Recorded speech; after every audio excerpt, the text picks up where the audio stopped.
Hello everyone, today we're going to be doing a drawing that includes Zentangles and positive and negative space. So the first thing you're going to want to do on your piece of paper is draw something in the center of your paper. In this case, I'm going to be drawing a flower, a large flower. It could be anything. Just make sure it fills up the page and that it's only one image. So I'm going to start drawing my flower. I'm just going to draw like a sunflower or a daisy.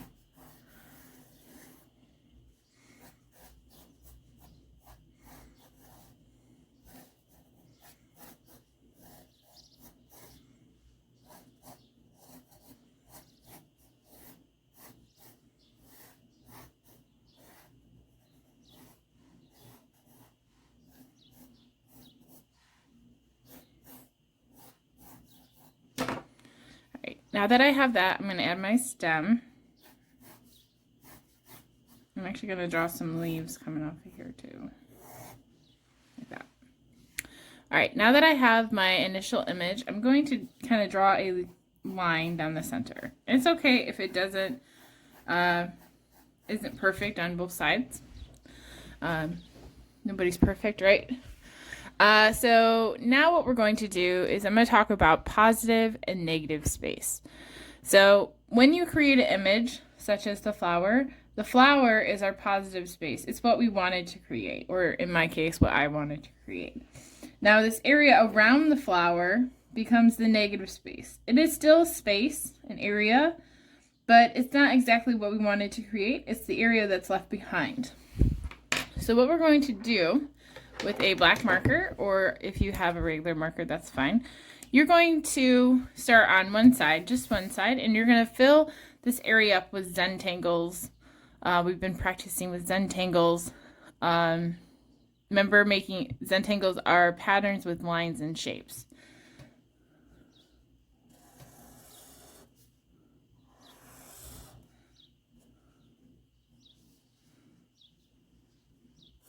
So I'm actually going to outline just this first.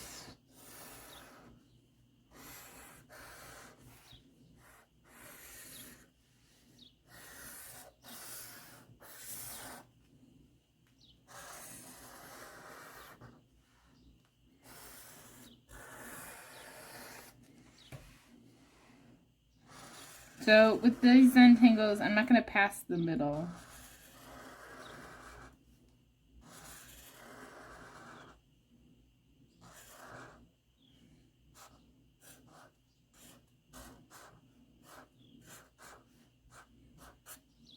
Now your image could be of anything. It does not have to be of a flower. It could be, something you might want to do for Mother's Day. It could be something that just for you. It could be a character you created. Just make sure it's nice and large and fills up your page. Now don't worry about coloring in with black. In this image, you are going to be able to use color.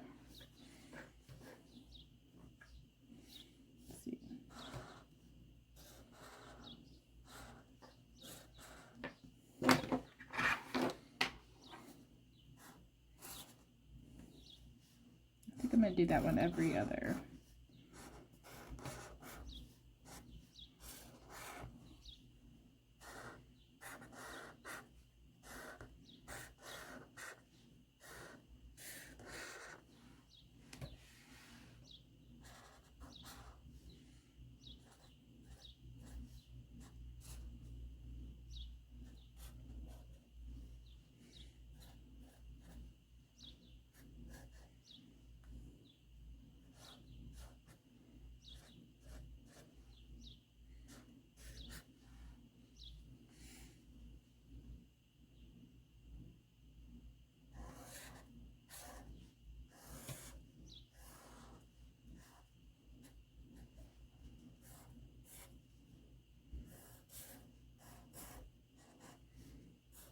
Created a flower inside of my flower.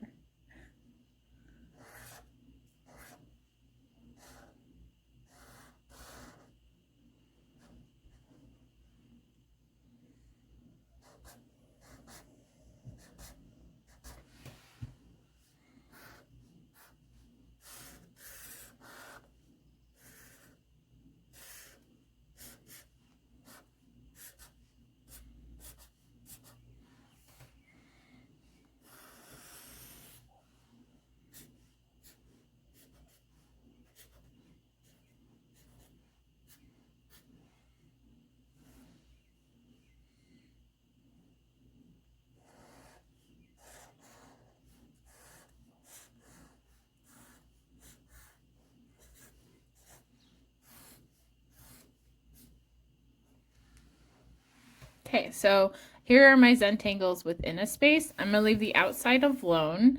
And now I'm going to go to the other side and I'm going to do Zentangles on the outside. Now you can divide up the outside any way you want. I'm going to try to use the same patterns I used over here, but over here, sometimes it's better just to reuse rather than to try to reinvent. Now if you feel like you want to create your own Zentangles, new ones on the other side, feel free. Make sure you're only doing it to the outside. So for this, I'm not going to outline everything because these lines in here don't matter because they're not part of the outside, only the outside.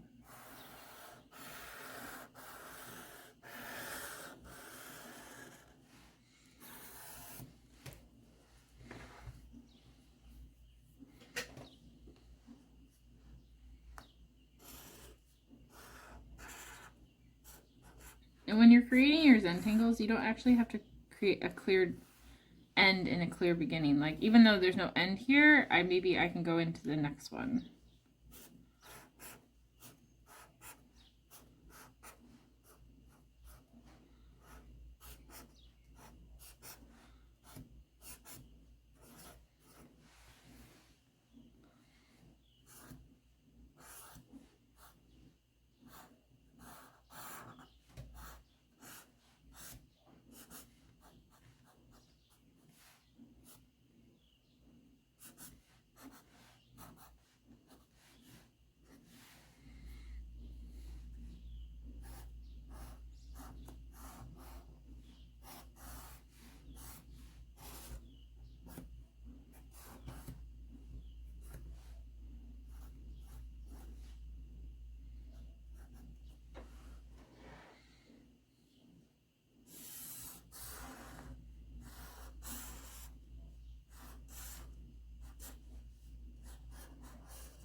So once I'm all done, I'm going to just use my eraser and erase my lines that I used for my initial drawing.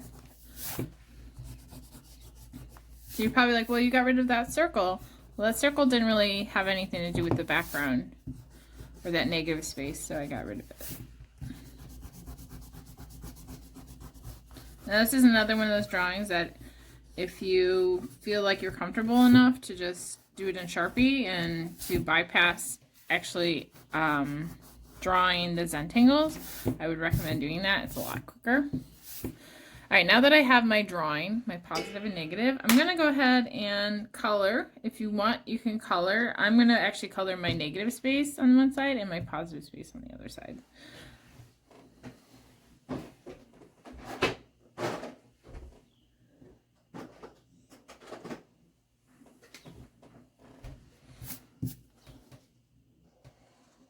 Now, if you want to color the opposite, you want to color your Zentangles, you could color your Zentangles.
That's the only thing you're really going to color in this. Like I said, you could do opposite. You could color inside of here and outside. You just want to leave one part open in terms of not being colored. And that's it.